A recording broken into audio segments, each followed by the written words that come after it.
Hello बच्चों, स्वागत है आप सबका मेरे इस यूट्यूब चैनल पर।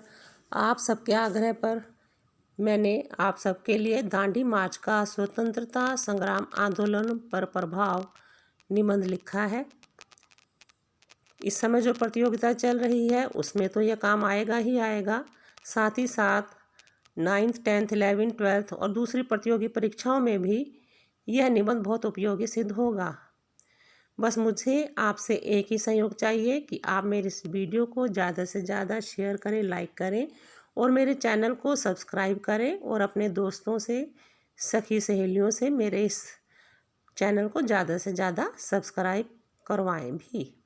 तो चलिए प्रारंभ करते हैं। दांडी मार्च का स्वतंत्रता संग्राम आंदोलन पर प्रभाव।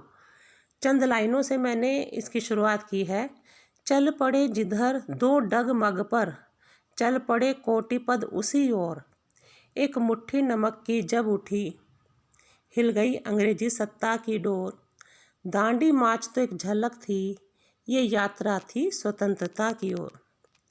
आप चाहो तो बच्चों यहाँ प्रस्तावना डाल सकते हो। सदियों से दास्ता की बेड़ियों में जकड़ी हुई भारतीयता को ब्रिटिश शासन सत्ता ने आकर पैरों तले कुचल दिया। हमारे आत्म गौरव, हमारे आत्मसम्मान को हमसे छीन लिया गया। बच्चों यहाँ कोमा लगा लेना। हमारी संस्कृति व सभ्यता को पूरी तरह से नष्ट करने का कुचक्र रचा गया। विदेशी मुस्लिम आक्रांताओं ने तो हमारे मंदिरों को लूटा खसोटा, किंतु अंग्रेजों ने तो हमारी संस्कृति को ही छिन भिन करके हमें आत्म गौरवहीन करने में कोई कसर ना छोड़ी। सदियों से गुलामी की दास्तां सहते सहते हम भारतीय दीनहीन दशा में पहुंचकर स्वयं को असहाय व निर्बल समझने लग गए। धीरे धीरे पांव पसारती ब्रिटिश सत्ता ने हमसे हमारे मूलभूत अधिकारों को भी छीनना प्रारंभ कर दिया। ब्रिटिश उपनिवेशवादी सत्ता का कुचक्र 1835 से प्रारंभ हो गया था।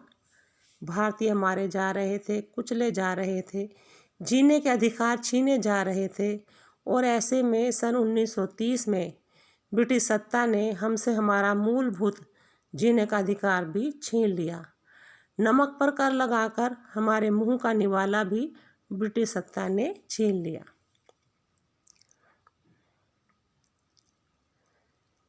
यहाँ पे आप हेडिंग डाल सकते हो, नमक कर। जिस देश को कभी सोने की चिड़िया कहा जाता था, उस देश का निवासी अब नमक के साथ सूखी रोटी खाने के लिए भी तरस गया। गरीब के पास कुछ भी ना हो, लेकिन अगर उसके पास नमक है तो सूखी रोटी नमक के साथ खाकर भी गुजारा कर लेता है। जैसे जीने के लिए वायु व जल आवश्यक है, उसी प्रकार से स्वस्थ जीवन जीने के लिए नमक भी आवश्यक है। नमक जीवन की मूलभूत आवश्यकताओं में से एक है। अंग्रेजों ने नमक पर भारी कर लगा दिया। अब कोई भी भारतीय ना तो नमक बना सकता था, ना इकट्ठा कर सकता था और ना ही बेच सकता था। नमक खरीदने के लिए उन्हें बहुत बड़ी राशि देनी पड़ती थी। जिसके पास धन था उन्हें तो कोई कठिनाई ना थी, परंतु गरीब व्यक्ति के लिए तो सूखी रोटी खाना भी दूभर हो गया था। अंग्रेजों के अत्याचारों की कोई सीमा ना थी। नमक पर कर लगाना तो मानो जैसे ताबूत में आखिरी कील गाड़ना था। और अब चंद लाइनें दी हैं बच्चों मैंने। जब इंतहा हो गई दर्द सहते सहते, आंखें सूख गईं अश्क बहते बहते, लब सूख गए दर्द कहते कहते, तब दर्द ही दर्द दिल की दवा बनी, जख्म ढक गए लहू के बहते बहते। तो जब अत्याचारों की अति हो गई तो वो अत्याचार ही सहते सहते, वो दर्द ही सहते सहते वही भारतीयों के लिए दवा का काम कर गई। अंग्रेजों ने नमक पर कर लगाकर मानो भारतीयों के जख्मों पर भी नमक लगा दिया। सोई हुई भारतीयता को जगा दिया। भारतीयों को लगने लगा कि अब तो जीवित रहने के लिए संघर्ष करना ही पड़ेगा, एकजुट होना ही पड़ेगा, आवाज़ उठानी ही पड़ेगी। महात्मा गांधी जी का कहना था कि नमक वायु और जल के समान जीवन के लिए आवश्यक वस्तु है, इस पर कर लगाना बिल्कुल अमानवीय है। अतः महात्मा गांधी जी ने नमक कर के विरोध में 12 मार्च 1930 को नमक सत्याग्रह प्रारंभ किया। उन्होंने अहमदाबाद के साबरमती आश्रम से दक्षिणी समुद्री छोर पर स्थित दांडी नामक गांव में जाकर नमक कानून तोड़ने की प्रतिज्ञा ली। इस आंदोलन को दांडी सत्याग्रह, दांडी मार्च भी कहते हैं। नमक सत्याग्रह, दांडी सत्याग्रह, दांडी मार्च, ये अलग अलग नाम हैं बच्चों इसके। दांडी नामक गांव साबरमती आश्रम से 390 किलोमीटर की दूरी पर स्थित है। यह समुद्र तट के किनारे है। यह 390 किलोमीटर की यात्रा 12 मार्च से प्रारंभ होकर 6 अप्रैल को समाप्त हुई। गांधी जी के साथ 78 अन्य सत्याग्रही भी इस नमक सत्याग्रह में चले। गांधी जी के 2 कदमों के साथ जब 78 सत्याग्रही चले तो धीरे धीरे संपूर्ण भारत के कोने कोने से असंख्य देश प्रेमी भी इस यात्रा में जुड़ते चले गए। तो देखो बच्चों, एक छोटी सी शुरुआत कैसे एक बहुत बड़ी घटना में परिवर्तित हो गई।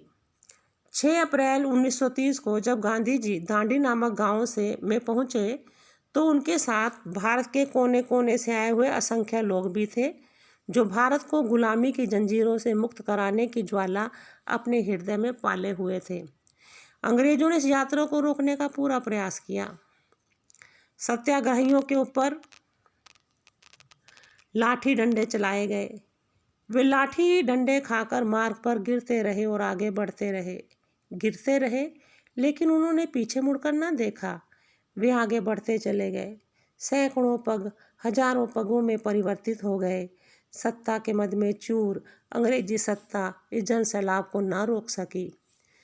6 अप्रैल को जब गांधी जी ने एक मुट्ठी नमक उठाया तो इसके साथ ही उन्होंने सविनय कानून भंग कर दिया और यहीं से सविनय अवज्ञा आंदोलन की शुरुआत हुई। सविनय अवज्ञा आंदोलन से तात्पर्य है कि हम आपके किसी भी कानून को नहीं मानेंगे, लेकिन हम यह काम बहुत शांतिपूर्वक बिना किसी हिंसा का सहारा लिए करेंगे। अर्थात बड़े झुक करके विनम्रतापूर्वक हम आपकी प्रत्येक आज्ञा की अवज्ञा करेंगे, कोई कानून नहीं मानेंगे। 390 किलोमीटर के इस दांडी मार्च में, दूसरे शब्दों में, इस नमक सत्याग्रह में ना तो किसी भी भारतीय ने हाथ उठाया, न डंडा चलाया, न गोली चलाई, लेकिन इस दांडी मार्च ने ब्रिटिश सत्ता की नींव जरूर हिला दी। घटना छोटी थी, लेकिन इस छोटी सी घटना ने ही एक बड़ा रूप धारण करके ब्रिटिश सत्ता की नींद उड़ा दी। चंद लाइनें दी हैं बच्चों मैंने। एक छोटी सी तिल्ली से जंगल घने जल जाते हैं। एक छोटी सी तिल्ली से जंगल घने जल जाते हैं। एक छोटी सी चींटी से हाथी बड़े मर जाते हैं। सच की एक चिंगारी से झूठ बड़े जल जाते हैं। कुछ लोगों के साथ प्रारंभ हुई इस यात्रा के साथ जब देश के अनगिनत लोग जुड़ गए, तब गांधी जी को भी इस बात पर विश्वास हो गया कि सत्य के लिए जब आग्रह होता है तब वह कार्य अवश्य सफल होता है। सत्य की एक छोटी सी चिंगारी झूठ के बड़े से बड़े पहाड़ को क्षण भर में जलाकर नष्ट कर देती है। सत्य की शक्ति के साथ लोग जुड़ते चले जाते हैं।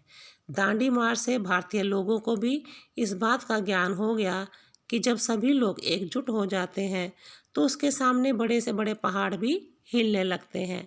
सामूहिक शक्ति से निर्बल भी शक्तिशाली बन जाता है। चंद लाइनें और दी हैं बच्चों मैंने। छोटे तिनकों को मिलाकर जंगल घने बन जाते हैं। निर्बल भी सबल बन जाते हैं जब हाथ से हाथ जुड़ जाते हैं। सामूहिक शक्ति से ही अंग्रेजों को हम भारत से बाहर निकाल सकते हैं। यह बात सभी भारतीयों को अच्छी तरह से समझ आ गई। और इससे पहले बच्चों मैं आपको ये भी बता दूं कि अगर आपको हेडिंग ही डालनी है तो जैसे मैंने वहाँ बताया था नमक कानून, वहाँ पे आप नमक कानून डाल लें और फिर उसके बाद कैसे गांधी जी ने नमक कानून तोड़ा, वहाँ से आप दूसरी हेडिंग डाल लीजिएगा। यहाँ से आप दूसरी हेडिंग डाल लें, यहाँ से नमक सत्याग्रह प्रारंभ किया, यहाँ से